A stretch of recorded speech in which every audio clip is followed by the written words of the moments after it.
Families in the U.S. have changed dramatically since the 1950s, when the norm was the working father and mother at home with 2 or more aged children. Today, fewer mothers remain at home until their children finish high school. Mothers working with fathers stay at home with children, single parents, families with 2 working parents, remarried parents, childless marriages, families with adopted children, gay and lesbian parents, extended families, grandparents raising grandchildren, and unmarried couples with children. As educators, we must learn the value and respect the diversity of families in our schools as we work with parents and other caregivers to help them learn. Children with 2 caring and loving parents generally have economic advantages. Children in all types of families have caring and loving parents who nurture them and support their academic success in schools. It's not the type of family that disadvantages students or make it difficult for them to adjust properly and achieve well in school that most correlates with such a disadvantage is economic well-being of families.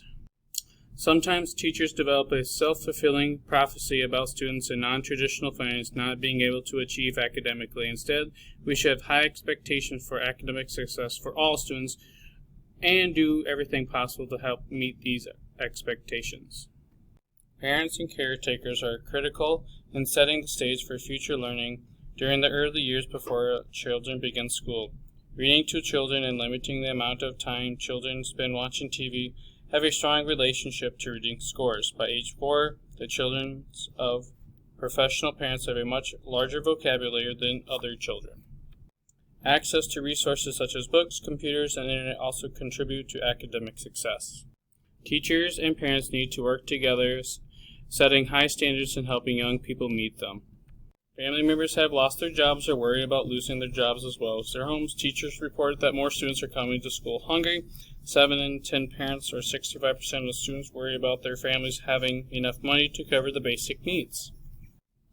Almost 2 in 3 teachers report that the number of students and families need health and social support has increased, but many school districts have reduced or eliminated those services along with after-school programs. Individuals and families with low incomes often temporarily lose the ability to pay their rent or maintain mortgages, end up homeless on the streets of small or large cities. 3.5 million people in the U.S. sleep in shelters, transitional housing, and public places not meant for human habitation. Many more families are just a paycheck, illness, or emergency away from being homeless. Major causes of homelessness among families in the 25 cities surveyed are lack of affordable housing, unemployment, poverty, and low wages. One of the main reasons for homelessness is the shortage of affordable, rentable housing. A job does not always guarantee that a person can afford housing, especially when the employment is part-time or sparse and adults are earning wages too low to purchase necessary food, clothing, and a house. Children without a home are staying in shelters at night and doubling up in homes of friends or relatives. Children who live in shelters on the street suffer from inadequate health care services. People that live in shelters may be surrounded by disease such as whooping cough or tuberculosis. They also could be suffering from asthma and other ear infections. Children that live in shelters may face hypothermia, hunger, and abuse from adults. These different illnesses can prevent homeless children from attending school on a regular basis. The lack of regular medical and dental services can cause treatable problems to interfere with the ability to concentrate in the classroom and focus effectively on academic lessons. Unoccupied young people are most often homeless because they have been released from foster care or some other institutional setting or have run away from home due to a family conflict, abuse, or other reasons. Homeless youth are disproportionately lesbian, gay, bisexual, transgender, or LGBTQ. Who experience high rates of assault, mental health problems, and unsafe sexual behaviors than heterosexual homeless youth. The trauma and conditions that these youth see in childhood may become the foundation for mental health problems and delinquent behaviors later in life. Homeless children generally do what they can do to hide their homelessness from their peers and teachers. Homeless students do not fare well as their classmates in life and in school. They may experience trauma such as domestic violence or other violence that can lead to anxiety or depression or feeling helplessness, powerlessness, or even terror. which could cause a great risk for emotional and behavior problems. However, some homelessness students are very resilient and are able to succeed in school against all odds. Teachers need to be creative in ensuring that these students participate equally in classroom work and have time to complete their homework assignments. A high-quality education offers homeless children a chance for academic and economic success later in life. African American, Hispanic, and Native American students are more likely than white and Asian American students to attend high-poverty schools where all or nearly all students are eligible for free and reduced lunches. Title I is the cornerstone of the programs for students with low-income families. It was first passed in 1965. It provides assistance to public schools with large number of students whose families meet the federal poverty level or are close to the poverty level to help these students meet state academic standards. Head Start is a federally funded program designed to serve 3 to 5-year-old children from low-income families by addressing the needs of the whole child. Head Start children work with social workers, nurses, and other health professionals and directly with their parents. Teachers and social workers of Head Start make periodic home visits to work with parents, providing them parenting and teaching skills to use when they work with their children. They receive breakfast and lunch daily at the school and work on academic skills, social skills, playing skills, healthy habits, and table manners. Free and reduced lunch. Students eligible for this program live in families with an annual income of 85% or less of the federal poverty level. They are served free or reduced prices for lunch, also breakfast through the school breakfast program. For breakfast, they provide fruits, milk that students would not normally get. In addition, the breakfast contributes to greater attention in classes, improves academic achievement, and fewer discipline problems. Summer food programs provide free meals at local summer education or enrichment programs. Single parents work outside the home, and many two-parent families, both parents are working. Parents worry about the safety of their children after school, and more so in urban and suburban areas than rural areas. Children sometimes stay with parents or relatives for after school, or they attend center-based programs or participate in extracurricular activities as sports, arts, and clubs. Most have to pay a fee for their child's care, especially if a person other than a relative are caring for their children. People who are responsible for their own care after school experience more accidents and injuries than other students that are supervised. In addition, they're at risk for problem behaviors, lower social competency, and poor academic achievement. They may also engage in risky activities such as smoking, drinking, and drugs. Child abuse. Most children have probably faced with angry parents who raise their voice or even spank them on occasion. However, some family members seriously hurt their children. 3 in 4 victims suffer from neglect, which means the children is not being provided his or her basic needs from parents, caretakers, or relatives. And about 1 in 4 U.S. children experience some type of child abuse before they are 18 years of age. Children and young people who are abused or neglected may arrive at school hungry, bruised, or depressed. They may arrive early at school and seem to have little desire to leave the safety of the school.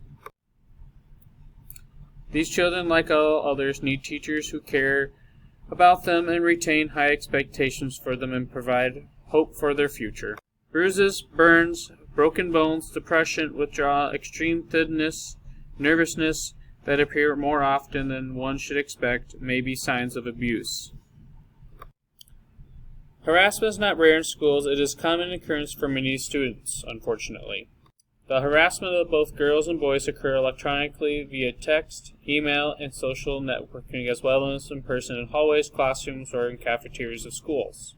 Harassment ranges from unwelcome comments to touching, and in some cases, physical intimidation or even rape. Common harassment experienced by students is verbal abuse, which includes unwanted comments, jokes, or even gestures. Most harassers don't think it is a big deal, or were trying to be funny. Some harassers show some remorse.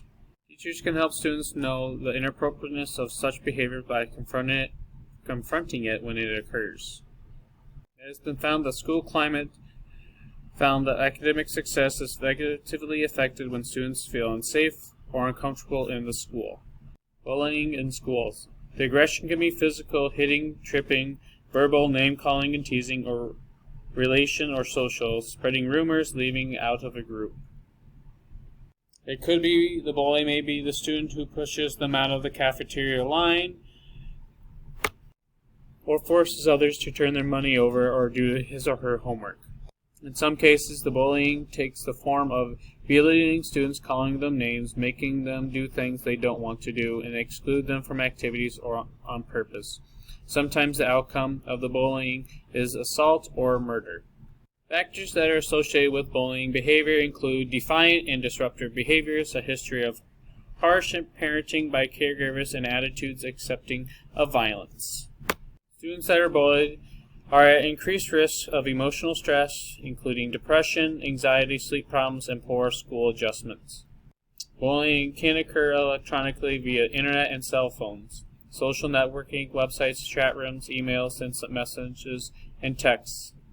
In cyberbullying, the victim does not always know the aggressor. He or she would be with the bullying on the school ground. Schools and teachers need to model appropriate behavior with students and also have students practice modeling appropriate behavior. Suicide is the third leading cause of adolescent death. Hispanic youth are more likely to attempt a suicide than their peers. Male adolescents are more likely to commit suicide, but females are more likely to think about it. Suicide attempts are often called for help. Warning signs include changes in a person's mood, changes in sleep patterns, anxiety, and withdrawal from friends and family. Defining our sexuality generally begins in early teens and continues throughout life. It includes recognizing our sexual identity as heterosexual, lesbian, gay, bisexual, or transgender. Male teenagers associate sex with the freedom and sophistication of adult. Their uncertainty is fueled by mixed messages they receive from parents, teenage friends, religious doctrine, the media, and other friends. At the same time that one medium glamorizes sex, the other voices all teenagers that abstain before marriage is the only moral option. One of the results of early sexual activity is teenage pregnancies, or STIs. Poverty appears to be one of the most important factors in determining teenage mothers. It is a key risk factor for teenage pregnancy, but its damaging impact can be buffered through a strong social network and supportive institution. Most unmarried teenage mothers continue to live with their parents. However, some teenage mothers are sometimes forced to fend for themselves in impoverished conditions, or their own parents can provide little or no support, and the fathers of the children are often absent, either not contributing or unable to contribute financially. Schools can help educate children with sex education, health clinics, substance abuse, to experiment with cigarettes, alcohol, and drugs. Young people believe drinking and smoking are associated with their independence and adult behaviors. Sometimes biological predispositions and psychological problems trigger drug use. In other cases, social pressures, family problems, or self-hate lead to young people testing drugs. Drug use can lead to cutting school, hanging out with the wrong crowd, being arrested, or in chemical dependencies that may require professional treatment to break the habit. Young people may be worried and sometimes pessimistic about their future economic conditions. However, they continue to seek out post-secondary education to improve their job and career options. School jobs can be beneficial to many students as they learn to manage their time, develop good working habits, and develop responsibility as they earn extra money for themselves and or families. Young people from economically disadvantaged families who work during high school are less likely to drop out of school than non-working peers. Unfortunately, many students cannot do this. They have limited access to jobs. The lack of employment opportunities may contribute to low self-esteem, worry about their future, and the value of school.